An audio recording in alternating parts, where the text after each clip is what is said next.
Hey everybody, Roger Levin here with your Practice Production Pearl of the week. Well, it happened again this week.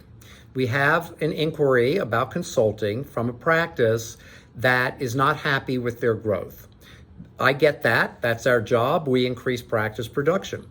So we started talking and he said, my schedule's maxed out. I can't fit anyone else in, but my practice is flat and I don't know if you can help me grow. I don't know if it's possible.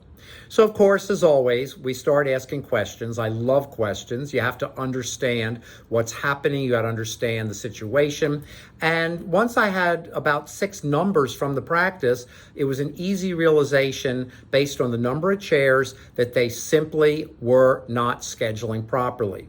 The practice was easily 35 to 40% below its potential, but it did look like you couldn't fit in any more patients because it had a bad scheduling system. Now, you may think I'm being critical, and as I always say to you, I don't criticize and I don't judge, at least as often as possible. And I don't mean to be critical, and I don't intend to be critical, because at one time, that scheduling system that they have may have been great. It may have had capacity. Now they filled it up, but they have no idea how to go back and change the scheduling system with mathematical analysis to open up more capacity. Now, in a short couple-minute Pearl, I can't go through all the details, but I never want you to feel like I'm holding back on you. I don't do that. So here's my recommendation. Go to your schedule and start blocking out 3 things. Number 1, new patients.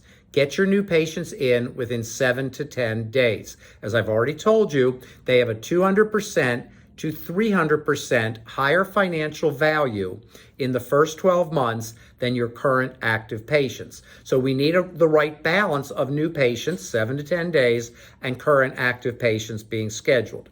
Number 2, block out time for larger production cases. Now, when I say that, literally look at your schedule and leave time for bigger cases. Do you do more of them typically on Thursdays or Fridays? Block out time there. But make sure you've got production blocks, we call them power cells at Levin Group, in your schedule. Because what's happening in this practice, every time they get a large case, they're putting it out 6, 7, 8 weeks. Well, we feel like we're on top of the world. We feel like we're in demand. We feel like we're wildly busy, but our production stays flat.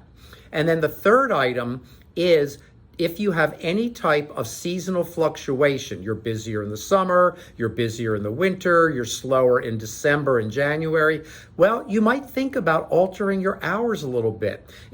Maybe work 1 less hour certain months. And you go, oh my gosh, how could I do that? Easy, because on the days where you're not actually as full as you could be, or because of seasonal fluctuation and natural circumstances, what's happening? What's happening is you're just expanding work to fill time, or you're sitting around.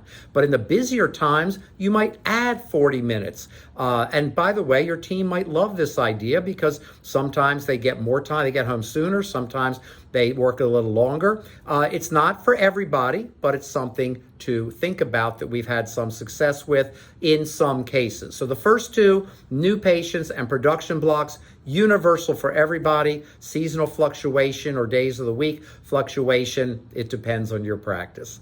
As always, I wish you increased practice production every year, and I'll see you next week.